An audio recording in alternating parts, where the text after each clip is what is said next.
My parents demanded I take a $100,000 mortgage on my paid-off house for my brother's wedding because family invests in family happiness. Then my girlfriend had enough. Hey friends. Got a sec? Drop your thoughts in the comments and hit subscribe. It's quick for you, but it really means a lot to us. Alright, let's dive into today's story. Original post, r/relationships. I never thought I'd be writing one of these posts, but I'm at my wit's end and need outside perspective. I'm Tyler, 30M, and I'm facing what feels like an impossible situation with my family that's tearing me apart.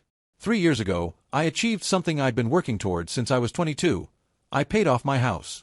Not inherited, not gifted, earned through 70-hour workweeks, living on ramen, and driving the same beat-up Honda for 8 years.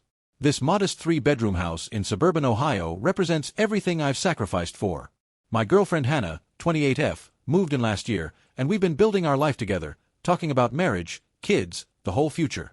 Last month, my younger brother Evan, 26M, got engaged to his girlfriend Sophia, 24F. I was genuinely happy for them until the family dinner that changed everything. My parents, Robert, 58M, and Patricia, 55F, called a family meeting at their house. I should have known something was up when Mom made her famous pot roast. She only does that when she wants something big. After dinner, Dad cleared his throat in that way that means business is coming. Tyler, we need to discuss Evan's wedding. I congratulated Evan again, assuming they wanted help with planning or maybe I'd be best man. I was wrong. Dead wrong. The wedding industry has gotten out of control, Mom started, her voice taking on that reasonable tone that always precedes something unreasonable. But Sophia's family has certain expectations. The venue alone is $30,000. I nodded sympathetically, waiting for the point. Evan shifted uncomfortably in his chair while Sophia studied her engagement ring like it held the secrets of the universe. We've calculated everything, Dad continued, pulling out an actual spreadsheet. Venue, catering, flowers, photography, videography, the dress, honeymoon to Italy. It comes to about $100,000. I nearly choked on my coffee. That's a lot. Which brings us to why we need your help, Mom said, reaching across the table to pat my hand. You have that house all paid off. You could easily take out a home equity loan. The interest rates are very reasonable right now. The room went silent. I could hear the grandfather clock ticking in the hallway, each second stretching like an eternity. Hannah's hand found mine under the table, squeezing tightly. You want me to mortgage my paid-off house for Evan's wedding? I asked, needing to hear it said plainly. Not mortgage, Dad corrected, as if semantics mattered. A home equity line of credit. Very different. Very smart financial move, actually. You'd be investing in family happiness. Family invests in family happiness, Mom added, smiling like she'd just quoted scripture. You've always been the responsible one, Tyler. The one we can count on. I looked at Evan, expecting him to object, to say this was insane. Instead, he mumbled, it would mean a lot. Bro Sophia's dreamed about this since she was little. Hannah's grip on my hand tightened to the point of pain. I could feel her trembling with what I knew was rage, not fear. I need to think about this, I managed to say. What's there to think about? Mom's smile faltered. It's family. You make 6 figures now. You can afford the payments easily. But it's not just about affording payments, I started to explain. It's about whether you support your brother's happiness, Dad interrupted, his voice taking on an edge. We've given you both everything. The least you can do is help each other. The thing is, they hadn't given us everything equally. Yes, they'd paid for my state college tuition, and I'm grateful. But Evan went to a private school that cost 3 times as much. When I graduated, I got a card and a handshake. When Evan graduated, he got a new BMW. When I struggled through my first apartment with cockroaches and broken heating, they told me it would build character. When Evan complained about his luxury apartment being too far from downtown, they subsidized a closer place. I've never complained about the disparity because I genuinely love my brother. He's not a bad person, just coddled. Enabled. He works as a marketing coordinator, making decent money but spending it faster than he earns it. Designer clothes, expensive dinners, weekend trips. Meanwhile, Hannah and I budget everything, cook at home, and our idea of a splurge is the good coffee beans from the local roaster. I'll think about it, I repeated, standing up. Hannah stood with me. Tyler, Mom called as we headed for the door. Remember, family comes first. Always. The drive home was silent until we pulled into our driveway, our paid-off driveway in front of our paid-off house that apparently wasn't ours to keep paid off. You're not actually considering this, Hannah said. It wasn't a question. Of course not, I replied, but even I could hear the uncertainty in my voice. That was 2 weeks ago. Since then, I've received daily calls from Mom about venues, booking up texts from Dad with articles about good debt versus bad debt, messages from Evan with photos of Sophia crying over wedding magazines, and actual email from Sophia's mother about how real families support each other's dreams. The guilt is eating me alive. Last night, Mom called crying, actually crying, saying she doesn't understand why I'm being so selfish. We never ask you for anything, she sobbed, conveniently forgetting the 10 grand I gave them 2 years ago when Dad's business had a rough patch, money I've never seen again naturally. Hannah is furious. She's pointed out that we've been saving for our own wedding, our own future.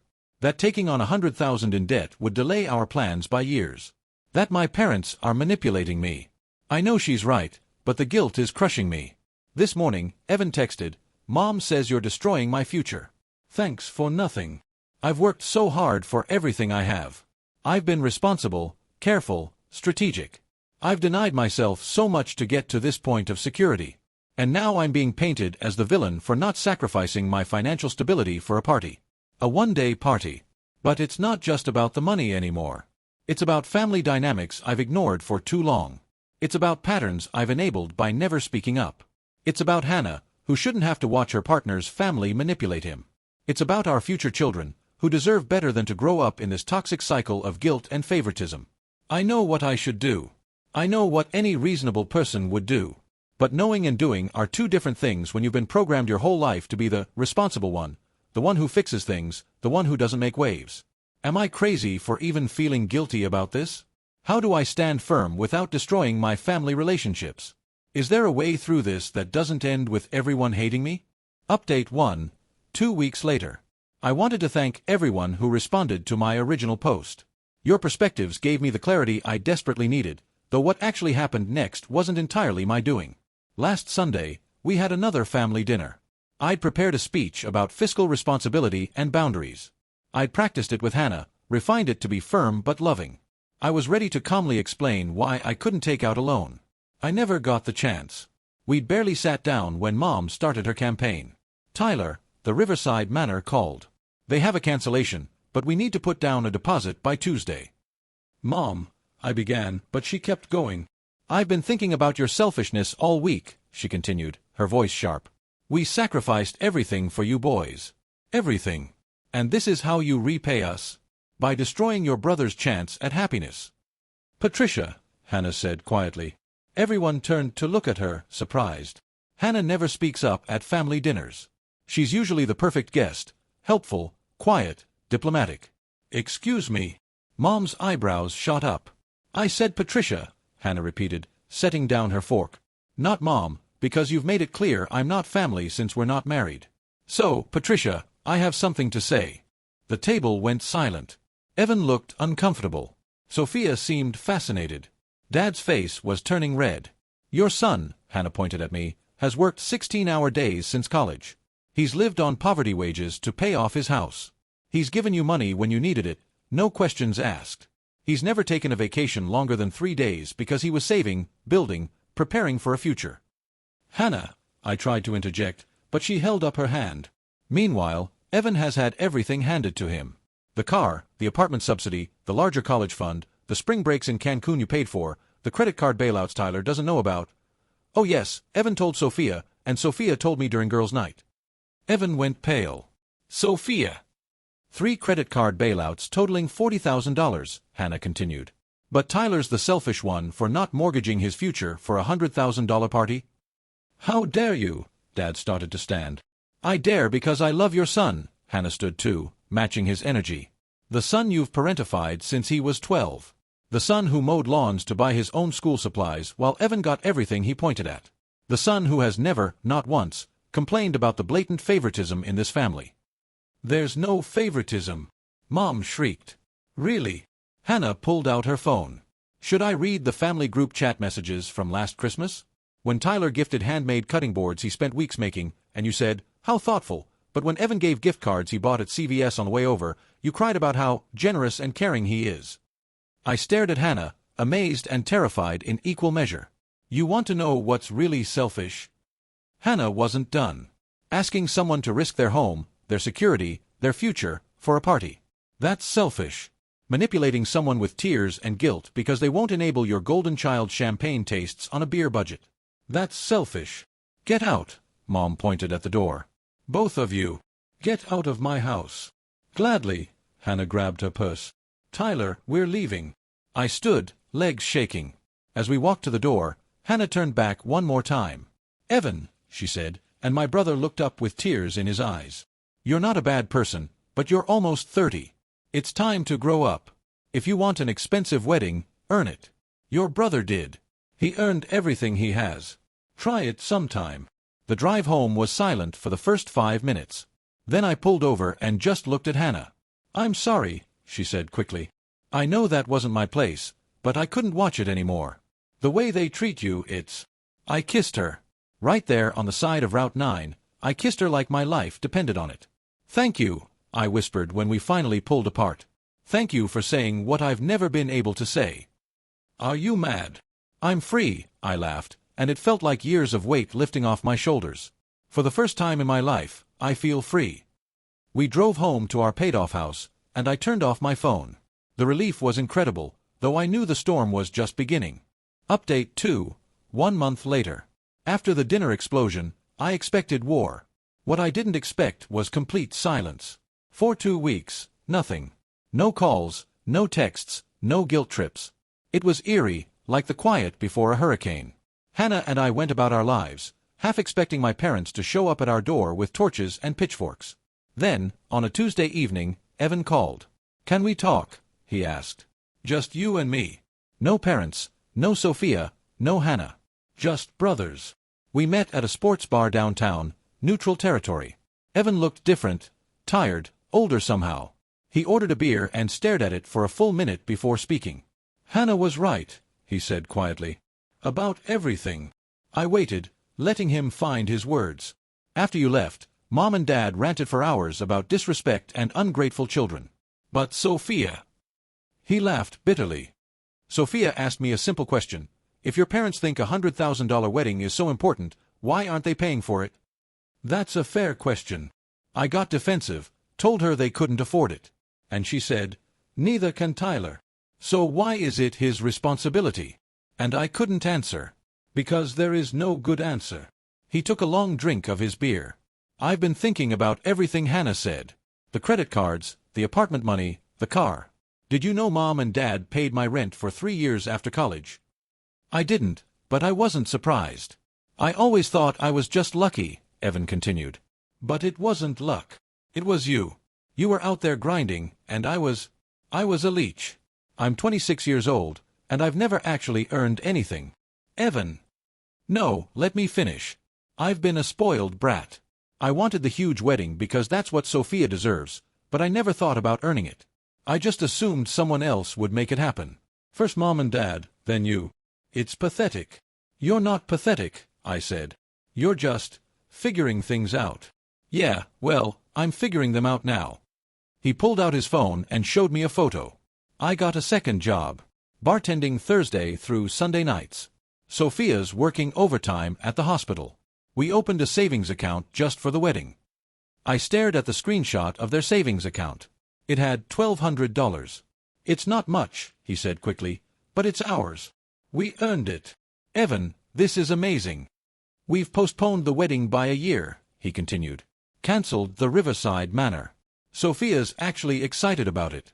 She says she wants a wedding we earn together, not one that puts anyone in debt.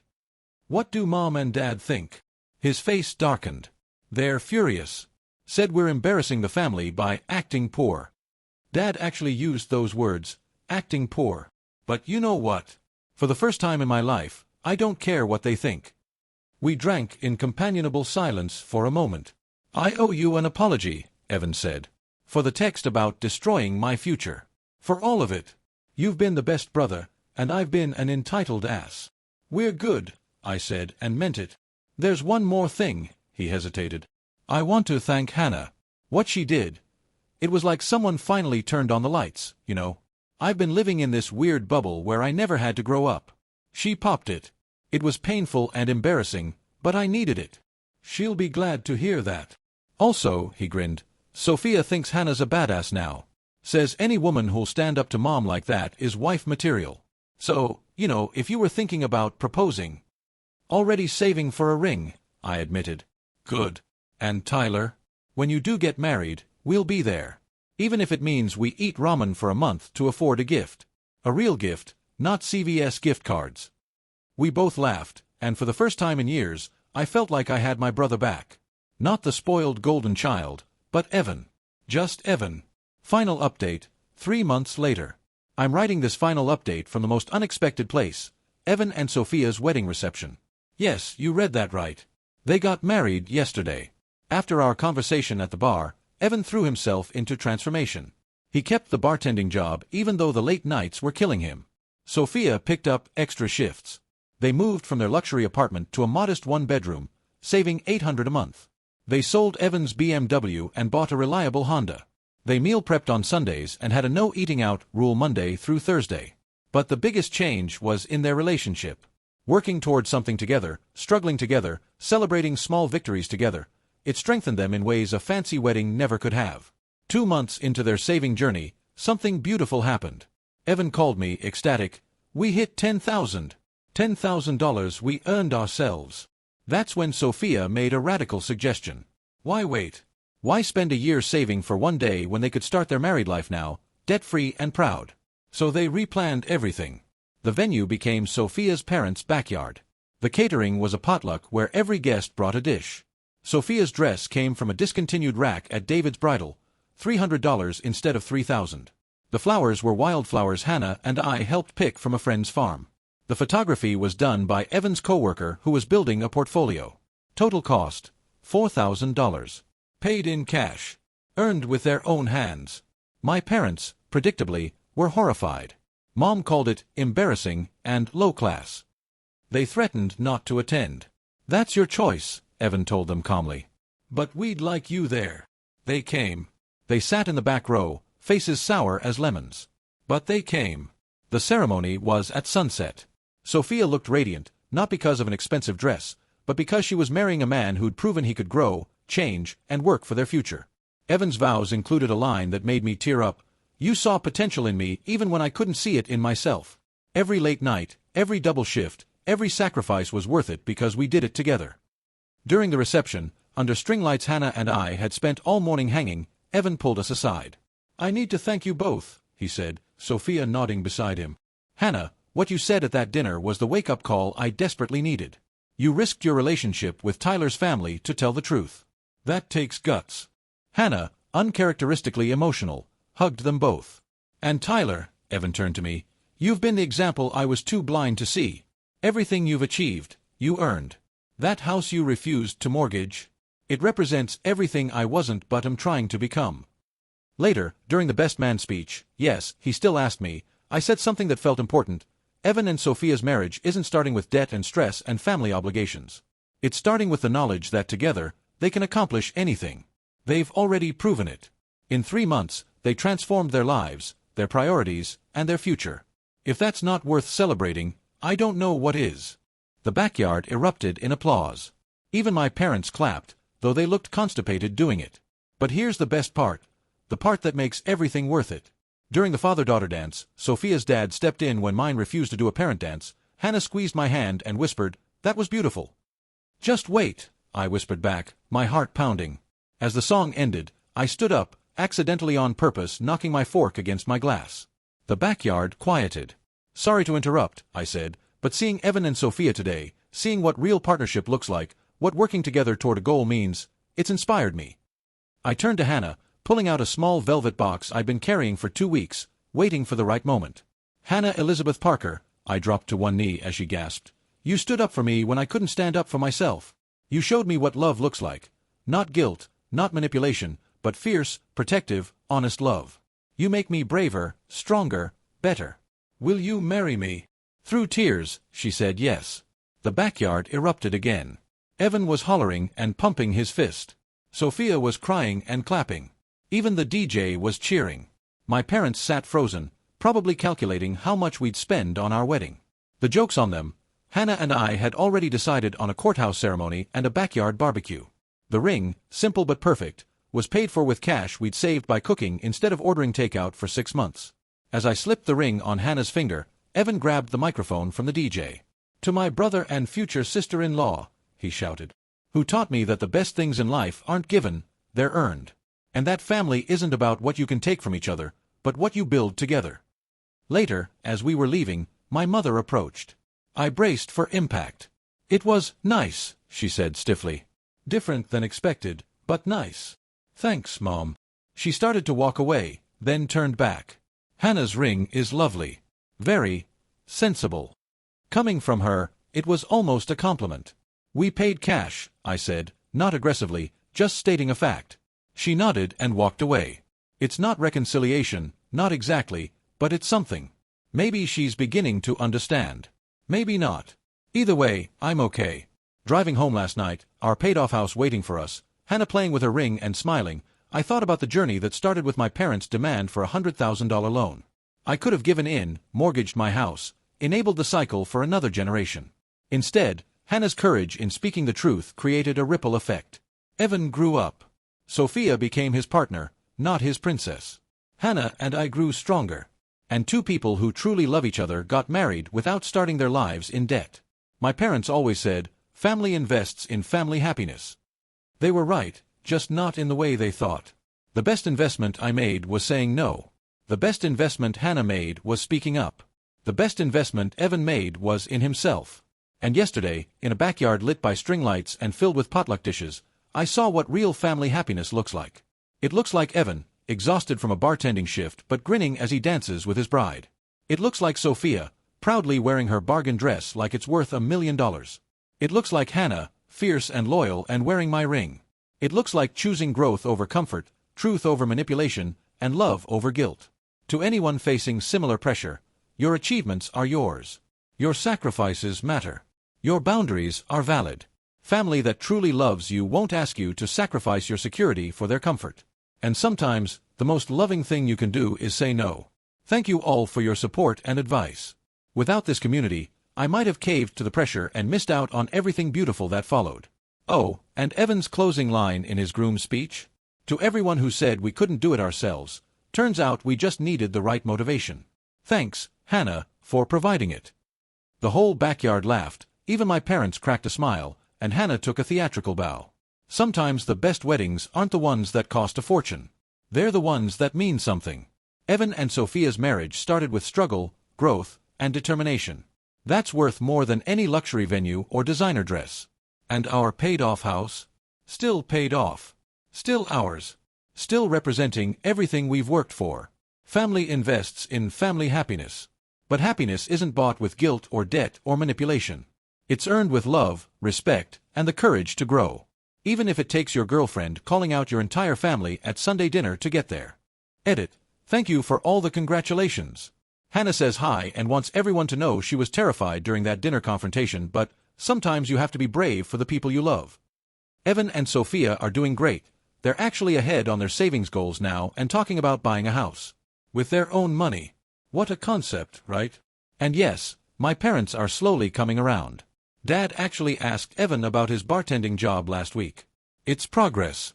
To everyone dealing with similar family dynamics, you're not alone, you're not crazy, and you deserve better. Stand your ground. The right people will respect you for it.